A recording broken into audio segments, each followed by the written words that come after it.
शास्त्री जी, दिवाली पर लक्ष्मी और गणेश जी की पूजा होती है, जबकि दिवाली पर भगवान राम और माता सीता वापस अयोध्या लौटे थे। तो इसके पीछे की कहानी क्या है? आखिर गणेश जी और माँ लक्ष्मी की पूजा क्यों होती है दिवाली पर? अदिति जी, दीपावली शब्द का पहले मैं अर्थ बताता हूँ। दीपावली शब्द दो शब्दों से मिलकर के बना है, जहाँ दीर्घ संधि हुई है। संस्कृत के लोग जानते हैं। एक शब्द है दीप, दूसरा शब्द है आवली ही। दीप और आवली को जब संधि कर दी गई, मिला दिया गया, तो एक शब्द निष्पन्न हुआ और वह शब्द है दीपावली। अब दीपावली शब्द का जो अर्थ है वह बेसिकली है दीपों की पंक्ति, अर्थात a row of the lamps. Lamps की जो रो है, एक लाइन है, उसी को हमारे यहाँ दीपावली कहा जाता है। अब दीपावली पर है क्या? एक भविष्योत्तर पुराण में बहुत प्राचीन श्लोक है, उपशमित मेघनादम। देखिए, अभी आपने सीताराम जी का वर्णन किया, तो रामायण और दीपावली इन दोनों को मिलाकर के पुराणों में कथा आई है। रामायणमेव सुभगम दीप दिनम, रामायण के समान सुभग अर्थात सुंदर जो दीपावली दीप दिन है, वह आपके लिए शुभ हो।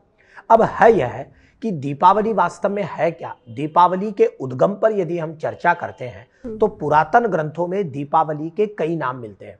कई ग्रंथों में इसे यक्षरात्रि कहा गया है, प्राकृत भाषा में इसे जखरत्ती कहा गया है। संस्कृत में यक्षरात्रि, प्राकृत भाषा में जखरत्ती।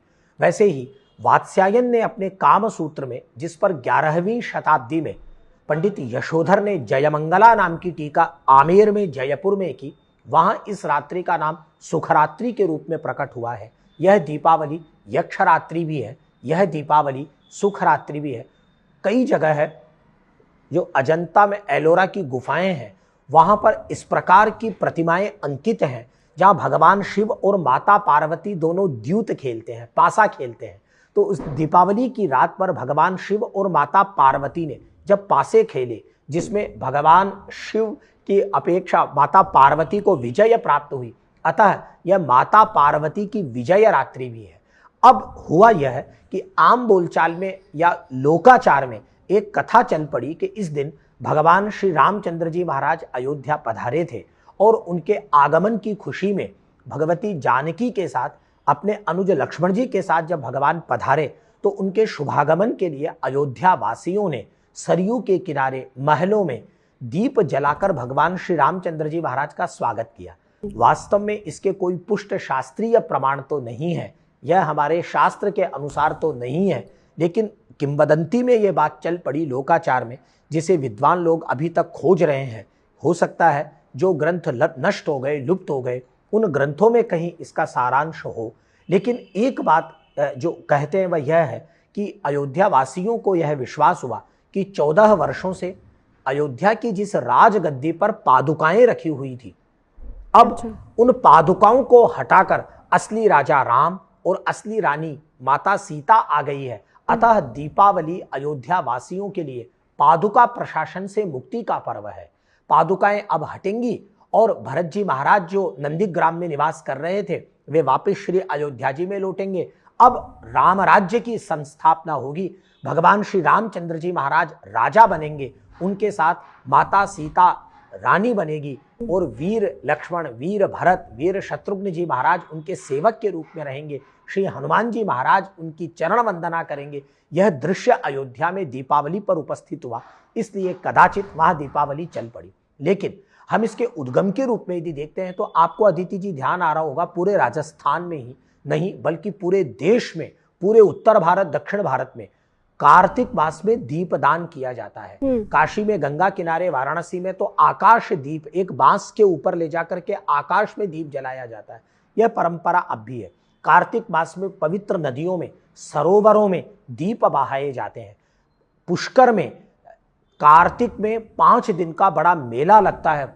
हजारों लाखों लोग पुष्कर तीर्थ में आके स्नान करते हैं, हरिद्वार में स्नान करते हैं, कुरुक्षेत्र में स्नान करते हैं, मथुरा में यमुना किनारे स्नान करते हैं, तीर्थराज प्रयाग में लोग जाकर के स्नान करते हैं। तो यह सारा जो दीपदान का पर्व है, तो पूरे कार्तिक मास में जो सर्वाधिक काली रात्रि है वह रात्रि है अमावस्या।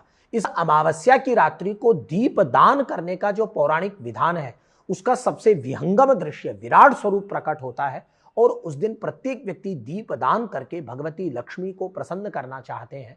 और सबसे बड़े आनंद की बात है, आपने सही कहा, गणेश जी, हम जानते हैं गणपति आदि पूज्य हैं, गणपति आदि देव हैं। अतः जब भी लक्ष्मी जी की पूजा होगी, भगवान विष्णु जी की पूजा होगी, चाहे किन्हीं भी देवता की पूजा होगी, गणेश जी के माता जी, पिताजी, भगवान शिव जी और पार्वती जी की पूजा होगी, तो भी सबसे पहले प्रथम पूज्य के रूप में भगवान गणपति का पूजन होता है। अतः क्योंकि गणपति जी महाराज जो हैं वे रिद्धि सिद्धि लाभ शुभ के प्रदाता हैं, वे विघ्नों को हरते हैं, वे मंगल मोदक अपने भक्तों को प्रदान करते हैं। अतः दीपावली की रात्रि को हम लोग शुभता की प्राप्ति के लिए गणपति का प्रथम पूजन करते हैं और उनके बाद भगवती लक्ष्मी जी का पूजन करते हैं, माता सरस्वती का पूजन करते हैं, कुबेर जी महाराज का पूजन करते हैं, नए जो खाते बही डाले जाते हैं उनका हम लोग पूजन करते हैं। पंडित लोग, विद्वान लोग आकर के श्री सूक्त का, लक्ष्मी सूक्त का, गोपाल सहस्त्र नाम स्तोत्र का, श्री विष्णु सहस्त्र नाम स्तोत्र का पारायण करते हैं, पाठ करते हैं,